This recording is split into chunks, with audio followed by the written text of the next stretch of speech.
Redemption arcs have become a fairly common occurrence in Yakuza's storytelling. As the series explores the depths of human desperation, the idea of portraying every antagonist as an irreversibly evil being would get boring pretty quickly. So RGG has chosen to add shades of nuance in the majority of their prominent antagonists to keep things interesting. This both allows the audience to express sympathy for an opposing force without excusing their actions, but it also allows the devs to write in characters that are evil for the hell of it and still have those come off as interesting due to them breaking the currently established series norm. While redeeming a villain within the mainline continuity can lead to a division of opinions, particularly with the general frequency of redemption arcs as of late, attempting this feat in a self-sufficient spin-off is a different story, which is where today's analysis will take root. Yoshitaka Mine is one of the most interesting characters in the grander Yakuza franchise to me, and while I've spoken about him numerous times on the channel, I've yet to analyze a particularly interesting portrayal of his that we were shown over a decade ago. While we still don't know what the upcoming Dark Ties will have in store for him, or how the changes in Kiwami 3 could alter his writing from the original game, the essence of Mina as a character was already given a symbolic redemption arc by embodying Hijikata Toshizo in Ryu Ga Gotoku Ishin, a game not that many Western fans seem to have experienced. So today, let's take a closer look at the various connections between Mine and Hijikata to determine why the Kirin's return was such a meaningful endeavor. Spoilers for both Yakuza 3 and Like a Dragon Ishin will be found everywhere from this point on, so please proceed with caution. Anyway, let's begin. First, we need some basic context for the story of Ishin to understand the role Mina would play. The events of the game lead Kiryu, aka Saito Hajime, aka Sakamoto Ryoma, to seek revenge against his father's killer, and given how the assailant used a unique sword style only known by a select few swordsmen, this leads Saito to seek out the Shinsengumi. This group was a special police force made up of elite swordsmen who swore to protect the currently reigning shogun. Given their position of power and ongoing tensions in the country, they quickly became infamous for their ruthless behavior, including the indiscriminate erasure of anyone who deposed either the shogunate or the Shinsengumi specifically. You can already see a variety of parallels between this group and a multitude of Yakuza clans we'd clash with in the mainlines. So the fact Mina would be a part of this entity is already a promising start. But the fact he was chosen to embody Hijikata specifically was a magnificent choice on the writer's part. It's already been said how the casting in Ishin was deliberate, to the point where RGG's interpretation of the Bakumatsu period's historical figures can be seen as a clear extension of the mainline characters' mindsets and personal values. Hijikata is one of the most feared yet revered members of the Shinsengumi, being the second in command of this group. He's known by the nickname the Demon Vice Commander, being the one who upheld the group's iron law most ardently, and rarely showcasing any emotion, even in the face of betrayal at the hands of his soon-to-be former comrades. He kills with no hesitation if it's necessary. He is highly perceptive when it comes to a person's true ambition or intent, and if not for his undying loyalty to the leader of the Shinsengumi, he could have been the most terrifying one-man army of this entire historical era. His screen time in Ishin conveys this really well, but in the interest of keeping this video focused, I'll just highlight a few noteworthy scenes here that solidify the type of person he is most succinctly. In Chapter 3, shortly after Saito joins the Shinsengumi, he is called to what should have been a simple one-on-one meeting with Hijikata. He is immediately interrogated regarding his mysterious interest in the Tennen-Rishin sword style that led him to join the group, and is tasked with fighting another master of that style to the death. This is as sharp and concise of a test as you could get, regarding the degree of loyalty you will offer the group and what your moral standing may be. Given how Saito refused to end the swordsman's life, this not only verified Hijikata's initial reading of him as a person, but also elevated suspicions regarding his true intentions with the Shinsengumi all the more. The fact the former 3rd Division captain is then executed by Toshizo himself also confirms the rumors surrounding his lack of tolerance for those who break the law of the group. adding all the more gravity to each time that he is on screen. You're always on edge when he is involved with Saito early on, like during the torture interrogation of Shuntaro, the conversation preceding the hunt for Katsura, or the reveal of Matsubara being a traitor.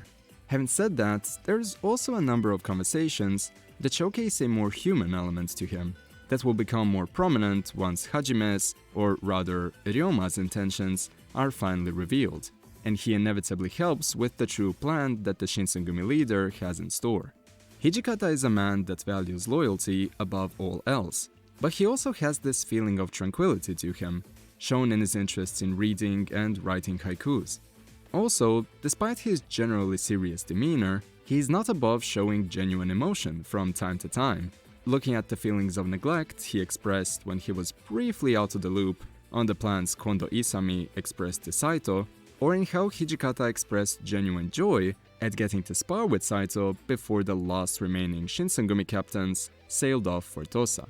These moments are brief and subtle, which makes sense given how many characters were involved in the grander Ishin story, and the fact not even RGG would add in aspects to the character that would feel genuinely disjointed when contrasting Mina's version of Hijikata to the actual historical figure.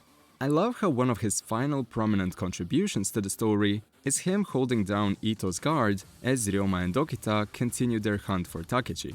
It mirrors Hijikata's first major involvement in Ishin's story, where he dealt with another Shinsengumi lawbreaker, but with the added context that Ryoma is essentially on the same level of trust as the other captains now, the ones that carried the darkest secrets of the Shinsengumi's formation and life cycle thus far. While the group will be no more once the story concludes, the Vice Commander maintained his demonic persona from the start of his tenure to the end, allowing only a select few to see beneath that side of him.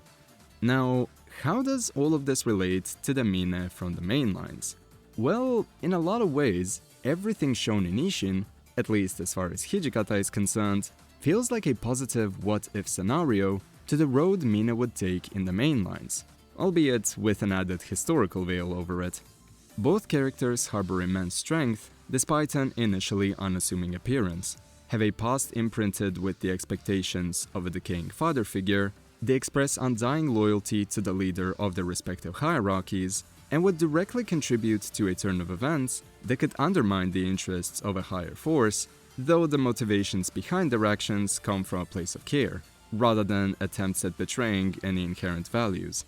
The Shinsengumi are initially shown to be the group that should honor the shogun's wishes above anything else, maintaining the status quo in the country. But as the story progresses, the loyalty of the captains to Kondo Isami makes it apparent that achieving what is perceived as the greater good should ultimately take precedence. The fact that Tokugawa's heart was in the right place, and that he supported the plan Kondo brought up, even if that meant the dismantling of the current power structure that benefited Tokugawa most of all, is a great course of events for Hijikata to live through. The shogun should have the best interests of his country's citizens in mind, just as a good Yakuza chairman should always look out for his underlings, if the bonds shared within these hierarchies were to have any genuine merit. That's why it's refreshing to see how the goals and methods between Tokugawa and the Shinsengumi were ultimately aligned. Compare this to the through line connecting Mine, Daigo, and the Tojo clan in Yakuza 3. When Daigo was on his deathbed, Mine believed that granting him a quick and painless death would be the greatest show of love and respect that he could give him. In his mind, he would both honor what Daigo stood for this way, and would further his legacy by ensuring the rejuvenation of the Tojo clan made way for a group that would remain strong in the years to come. That way, even if Dojima himself wouldn't be there to witness it, his life's work would still live on. The events Mina lived through up until that point made him genuinely believe that this was the best option, or perhaps the only one, and once he realizes the error of his ways, all he can do is lament how all of this could have been avoided had he met a person like Kiryu years before Yakuza 3's events. In Ishin, however, the thing Hijikata and the Shinsengumi believed to be what's best actually did end up being for the best, as their actions would ultimately allow people to live a life where everyone was equal as a result. No birthright rubbish, no class division, or money perpetually reigning supreme over human bonds. In a metaphorical sense, this is the endpoint Mina would finally reach and understand upon losing to Kiryu in Yakuza 3. But this time, he would also live through the aftermath of such a resolution without having betrayed those who meant the most to him in the process. While we're on the topic, I keep thinking back to how people in the community wondered what the stories of Yakuza would have been like if Mina had survived the events of 3. If he was there to help Daigo, Majima, and all the other prominent figures through the conflicts of Yakuza 4, 5, and onwards. What could his life have been like if the values instilled by Kiryu were allowed to evolve Mina as a person even further? Once again, I'd say that's exactly what we got with Hijikata. The captains themselves have worked through some deeply seated regrets and losses in the game. Their camaraderie remained steadfast until the very end, and they all got the happy ending they thought unattainable once Ryoma joined in and gave them all that final decisive push to bring about a new era. These are the bonds that Mina longed for, ones that he was now allowed to experience for long enough to realize life was truly worth living.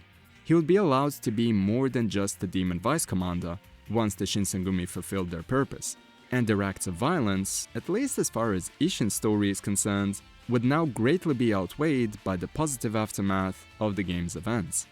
We don't need to see an extensive cutscene to show him writing haikus after the end of the game. Everything Hijikata stands for was expressed well enough to where you know that this aftermath would do him well. A good redemption shouldn't sand down the edges of an antagonistic force entirely. It should instead further them down an evolutionary path that feels true to their initially expressed values. From my perspective, this is exactly what RGG achieved with Hijikata, precisely because of how well Mina's strengths and flaws were defined in the mainline entries. Ishin is the analog that many enjoyers of his antics could only dream of, where this fan-favorite character finally got a happy ending, in another life and another place and time. To start up the conclusion of this video, we'll briefly go over the context of Hijikata's fight and boss theme to round everything up. Given how I've already gone over the boss fights from both OG Ishin and Ishin Kiwami in this subscriber special, apologies for any repetition on my end.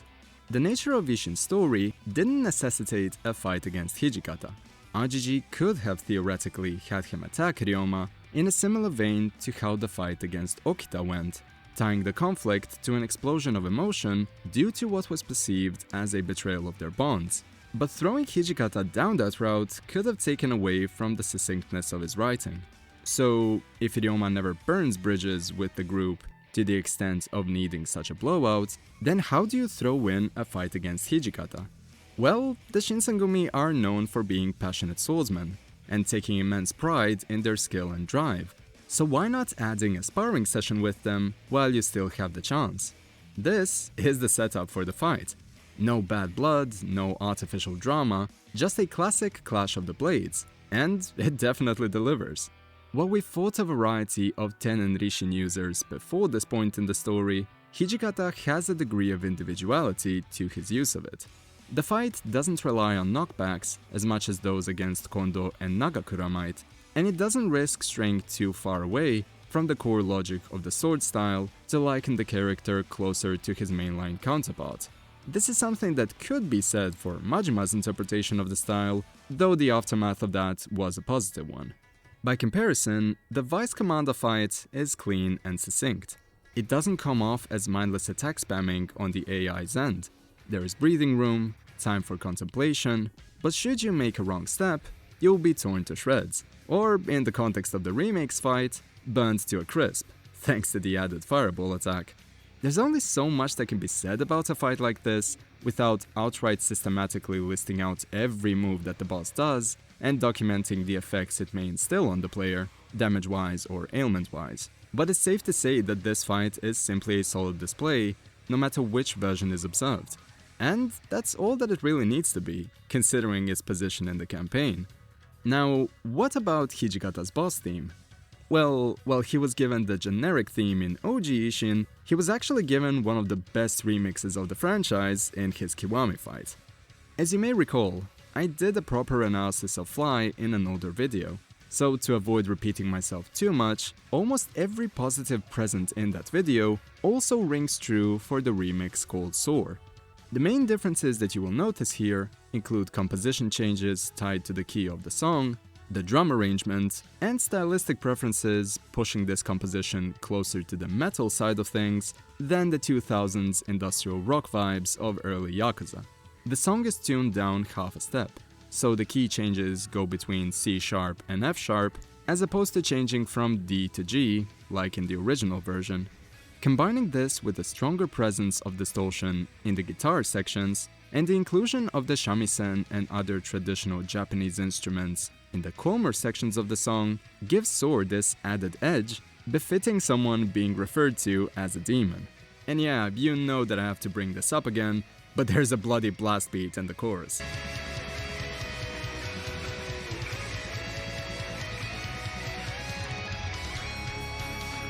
One of the most recognizable drum beats in heavy music, it's an incredibly powerful tool to use in moderation, cause if you plaster it all around the song, it could end up clashing with the rest of the fight, like a barrage of double bass patterns could do in this context. We're not talking about character action fights here, after all. Things get a lot less frantic in Yakuza, though still maintaining a feeling of immense impact and a clear degree of creative control from the player. But that's a story for another time. If you're a fan of Mine, haven't played Ishin yet, and feel that the wait for Dark Ties is way too long, then this may very well be what you needed to ramp up the excitement. As you know from my coverage, I tend to go a bit overboard whenever something Mine related is present on the channel, but I wanted to cover this character before February 12th to see how the new Gaiden complements what we got up to now. Here's hoping that it delivers on yet another memorable experience. Anyway, yeah, that is all for today, so once again, thank you for your time, and I hope you enjoyed this analysis. So, until next time, take care of yourselves, and have a great day. Cheers!